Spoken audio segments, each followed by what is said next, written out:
Bonjour à tous et bienvenue dans The Melting Pot et 5e épisode. Aujourd'hui, comme prévenu, nous allons parler de la saison 5 de Doctor Who, la première de l'ère Moffat.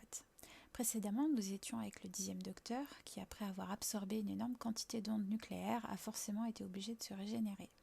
Il nous avait laissé en larmes sous la mélodie de Vallée des Chem avant de devenir un jeune homme surexcité qui hurle Geronimo dans un Tardis en flammes en train de lui aussi se régénérer. Le 11e Docteur, incarné par Matt Smith, est le premier à être aussi jeune, à 27 ans. Pas facile d'incarner un alien de 900 ans passés. Il faudrait d'ailleurs que je revienne un jour sur l'âge du Docteur, si ça vous intéresse, dites-le moi. Si Tennant semblait porter toute la misère du monde sur ses épaules, en amoureux maudit, ici Smith se présente comme un jeune geek élégant, mais dont les yeux portent la tristesse et l'abandon. En effet, le 11e Docteur est l'antithèse du premier Docteur, William Hartnell. Si ce dernier avait le corps d'un vieil homme et se comportait comme un jeune homme, Smith a un corps de jeune homme possédant une vieille âme. Cela ne l'empêche pas d'être farfelu, un madman in a box comme il aime lui-même s'appeler, et d'adopter le nœud papillon, en anglais bow tie, because bow ties are cool. Son thème musical est par ailleurs très dynamique pour contraster avec la mélodie mélancolique du 9e et 10e Docteur. Après avoir évité de percuter de justesse Big Ben, le Tardis crache dans un jardin de la commune de Leadworth. Ce village fictif est, si vous ne l'avez pas remarqué, une anagramme, de nouveau, pour Late Doctor Who ou Doctor Who Tale, ce qui se traduit par le Doctor Who, le Docteur qui est en retard, et le conte du Doctor Who. Toutes les scènes ont été en réalité tournées dans un village non loin de Cardiff, Llandaff, dont vous pouvez trouver le lien dans la description de cette vidéo pour une petite visite virtuelle. Merci Google Street View. Il est très difficile de dire quels sont les épisodes les plus importants, car Moffat introduit plusieurs fils rouges. Celui de Riversong, qui revient, car comme je vous l'ai dit, sa timeline est à l'envers de celle du Docteur, ce qui est son début pour lui et sa fin pour elle. Le fil rouge de la Pandorica et le fil rouge du silence qui tombera. Cependant, je vais faire le choix de me fixer uniquement sur le fil rouge de la fissure dans le mur, The Crack in the Wall. De ce fait, les épisodes les plus importants de cette saison sont l'épisode 1, Le prisonnier 0, l'épisode 7, Le Seigneur des rêves, les épisodes doubles 8 et 9, La révolte des intraterrestres, l'épisode 10, Vincent et le Docteur, les épisodes doubles 12 et 13, La Pandorica s'ouvre. Dans le premier épisode, le Docteur crache donc dans un jardin en 1996 en pleine nuit. Il y fait la connaissance d'Amelia Pond, une petite fille d'origine écossaise de 7 ans au caractère bien trempé. Elle n'a pas peur du Docteur qui a pourtant les habits déchirés et qui vient de sortir d'une boîte en bois fumante tombée du ciel, c'est pas rien quand même. Ce dernier est affamé. Aussi Amelia l'invite chez elle et lui offre à dîner comme si de rien n'était, en pleine nuit. Mais comme il est en pleine régénération, il a des goûts plutôt étranges et il mange du poisson pané avec de la crème anglaise, le fameux fish fingers and custards. Dans la chambre d'Amelia se trouve une énorme fissure qui l'effraie, car on y entend des voix. Il s'agit d'une fissure dans l'espace-temps, qui devient le fil rouge de cette saison, d'origine inconnue. Après l'avoir analysé, il est malheureusement obligé de repartir, car le Tardis, lui aussi en pleine régénération, fait des siennes. Il promet à Amelia de revenir dans 5 minutes, mais au final, elle revient 12 ans plus tard, par rapport à la ligne temporelle de la petite fille. Depuis le temps, Amelia s'est façonné une personnalité entre manque de confiance en elle et la conviction que ce qu'elle a vécu était réel, même si sa tante l'a obligée à voir 3 psys, car le Raggedy Doctor, ou en français le docteur débraillé, parce qu'il porte en effet toujours les vêtements du 10e Docteur sur le dos et ils ont été déchirés pendant la régénération, n'existe pas. Amelia est plutôt remontée contre le Docteur et n'hésite pas à contrecarrer ce qu'il dit et désobéir, ce qui fait d'elle une héritière plus proche de Donna Noble que de Rose ou Martha, mais aussi une personne fidèle. Après avoir sauvé le monde, il revient 2 ans plus tard en se trompant de nouveau, mais cette fois il réussit à convaincre Amelia, qui veut désormais être appelée Amy, de sa bonne foi. Cette dernière accepte de voyager avec le Docteur, en grande partie car elle veut fuir le lendemain matin, son mariage avec Rory Williams, qu'elle connaît depuis l'enfance. Pourtant, elle l'aime, ce Rory, mais elle est paniquée à l'idée de se marier, et c'est ça qui la pousse à un moment donné à embrasser le Docteur, alors qu'elle a failli mourir à cause des anges pleureurs dans les épisodes 4 et 5. Ces derniers ont en effet tenté de s'échapper du monde souterrain où ils étaient enfermés. Mais le Docteur la repousse le plus possible, totalement effarouché par cette attitude. Il sait qu'elle doit se marier, et même si Rory n'a pas l'esprit très aventureux, il est très sympa. Puis mince, pour lui il s'agit toujours de la petite Amelia. Alors le Docteur trouve la solution.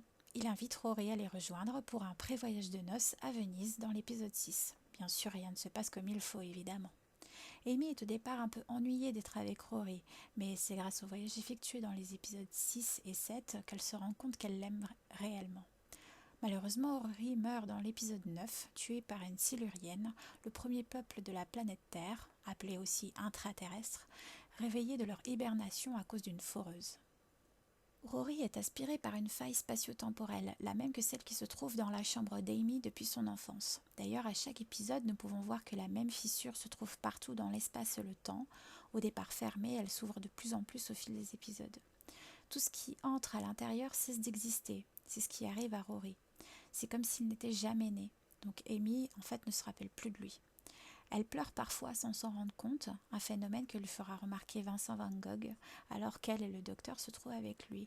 Mais elle ne sait pas pourquoi, elle ne se rappelle plus pourquoi. Par ailleurs, cet épisode explique que Van Gogh, souvent décrit comme un peintre fou, puisqu'on est connu pour s'être coupé l'oreille par exemple, était en fait dépressif et pouvait voir des aliens invisibles. Par contre, elle ne tente plus, Amy, de draguer le docteur, ce qui prouve bien qu'elle le considère comme un ami et qu'elle avait agi à cause de la panique. Tout change et tout s'explique dans les épisodes 12 et 13, la Pandorica s'ouvre. Appelée par Eversong déjà croisée lors de l'épisode des Anges pleureurs, pas dans le même, pour elle c'était après, pour nous c'est avant, il se retrouve à Stone Age en 102 après Jésus-Christ, en pleine invasion romaine. Effectivement, les Romains ont réussi à monter jusque vers Stone Age à l'époque. Elle se fait là-bas passer pour Cléopâtre, alors que cette dernière est morte à l'époque.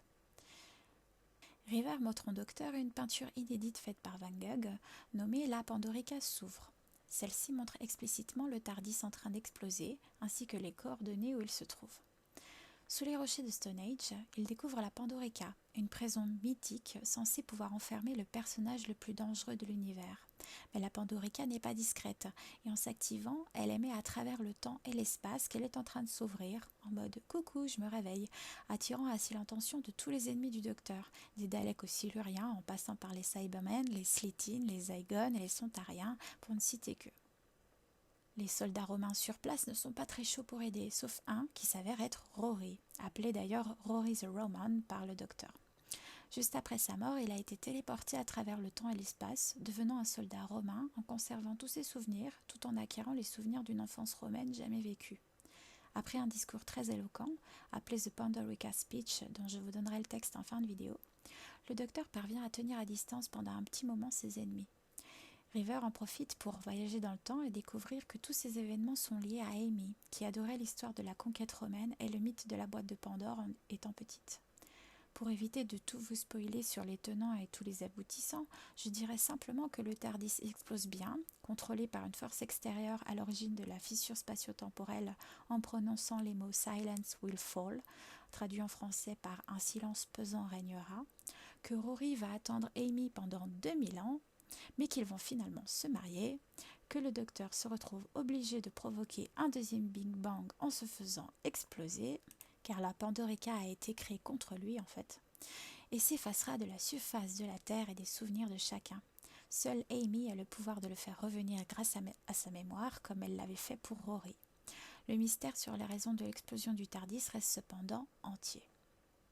Cette saison est un peu compliquée et ce n'est que le début, car la saison suivante est encore pire, quoique relativement compréhensive si on prend un peu le temps pour expliquer. Mais ça va s'empirer avec le temps. Cela illustre parfaitement ce que le 10e docteur appelait à l'époque un wibbly wobbly timey wimey stuff.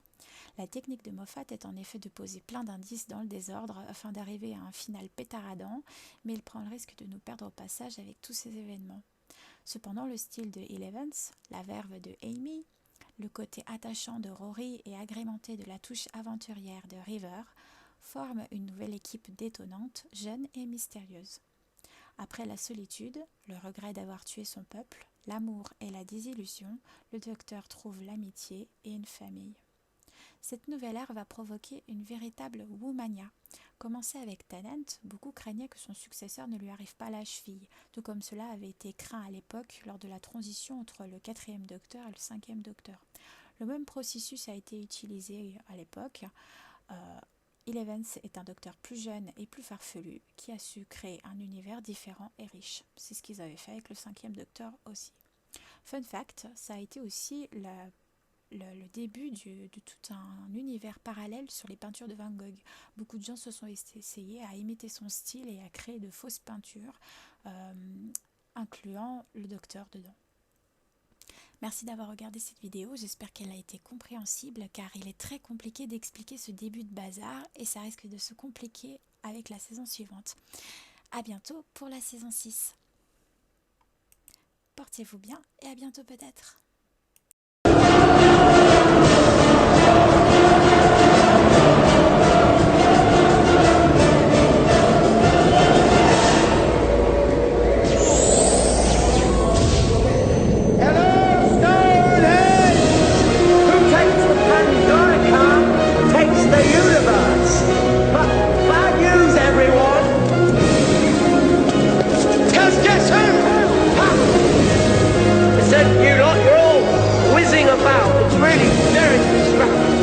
Just stay still a minute because I am talking!